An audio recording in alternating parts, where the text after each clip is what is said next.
Now it's very important that I don't accidentally enlarge the inside of the brass tube by accidentally reaming it out. These cutters are very sharp. And here, you see I almost made a mistake. I almost used my finger to try and clean that out. I would have cut myself if I had pushed hard and slid my finger along that edge.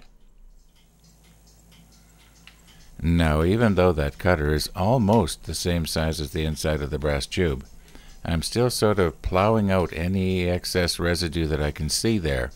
A stain isn't going to affect anything, but residue will make it difficult, firstly, to get the bushings in, and more importantly, it's going to make the pen parts want to go in too tight.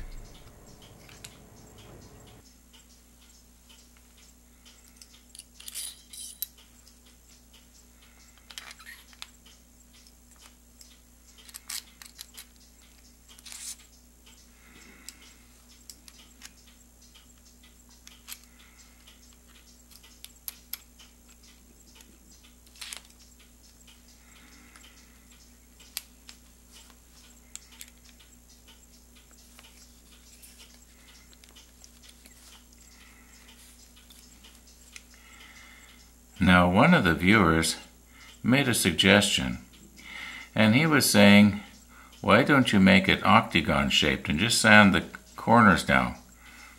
You know, if I was afraid of turning it round. And that started me thinking, well, yeah, if I'm going to make up a jig and maybe use it on my edge sander or the disc sander, you know, and turn it down, I could do that. It may not be a perfect octagon, but, you know, that would work. Then I started thinking, well, if I'm going to do that, who says, you know, if I'm going to sand, that is, who says I have to sand it while it's on the lathe? Why couldn't I, you know, do something like this? Put it in my electric drill. Okay. And then turn it against the sander. The sander is going to be spinning by at about 60 miles an hour. And then this just has to turn slowly, and I should be able to get it almost perfectly round. Or at least take it down most of the way, and then do the final sanding in the lathe. That's a thought. But first, I am going to see what will happen if I try to put the chisel up against this.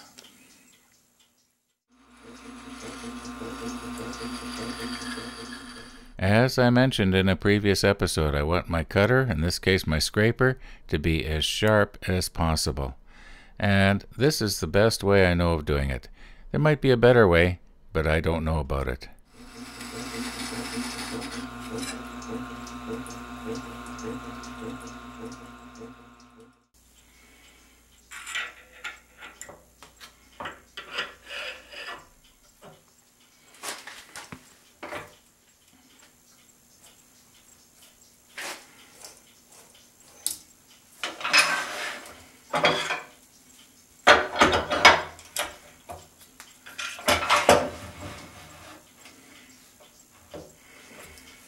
Well, I'd like to get my tool rest a little closer if I could here. I'm probably going to have to readjust my mandrel. Okay, problem solved. So I've got the two scrapers here, wide one and the narrow one. I think I'm going to use the narrow one because it's putting a lot less surface area against the spinning blank at a time. Less chance of it taking out a big chunk. Might take out little chunks. Well, we're soon going to find out.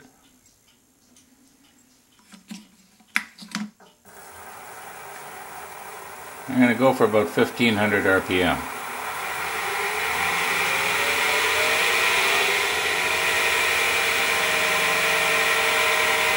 That's close enough.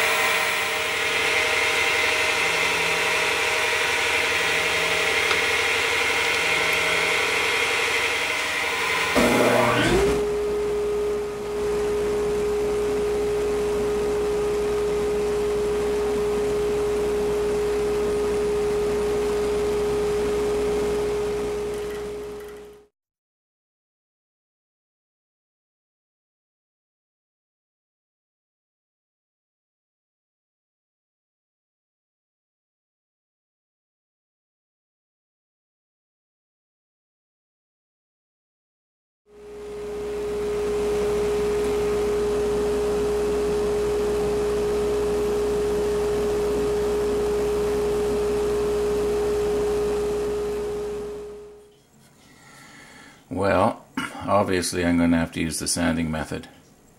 Now mind you, it did fracture right where the crack was.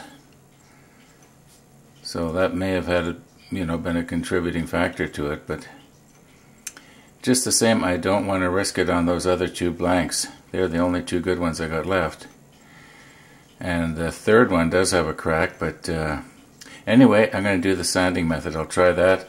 I'm going to use this as a sample to see if I can take it down by sanding, or maybe it's just an idea that isn't going to work. Anyway, but look at how dense this is. It's like a piece of acrylic.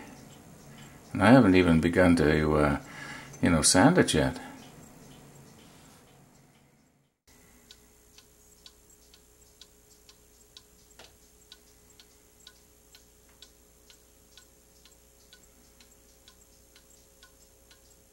Now I fully realize that no woodworker would be caught dead with this in his workshop. However, I'm going to sort of cheat here.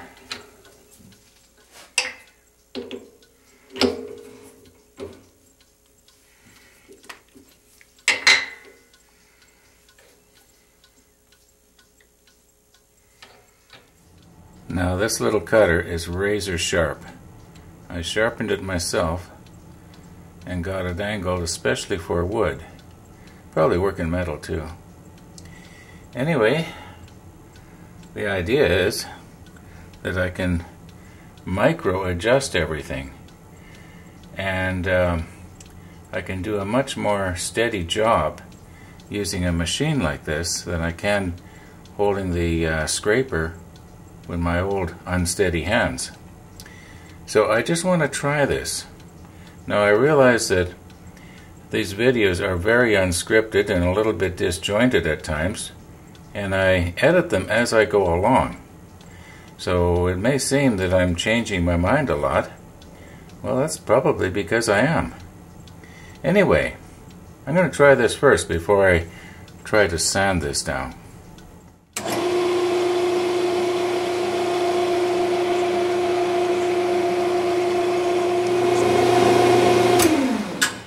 I just remembered this machine is extremely greasy, so I got to rig up my dust collector system first.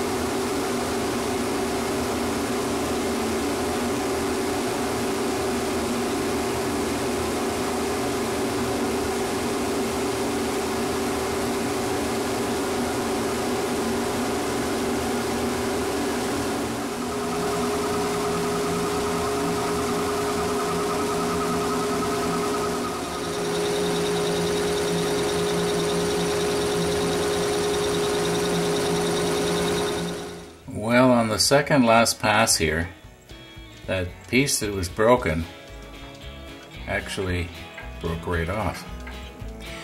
Now, I'm not surprised, I'm a little disappointed. Now, I don't know if it's partially because maybe the CA glue hadn't really adhered properly. I can see the CA glue on there though. Anyway, I know this works, and it works really well.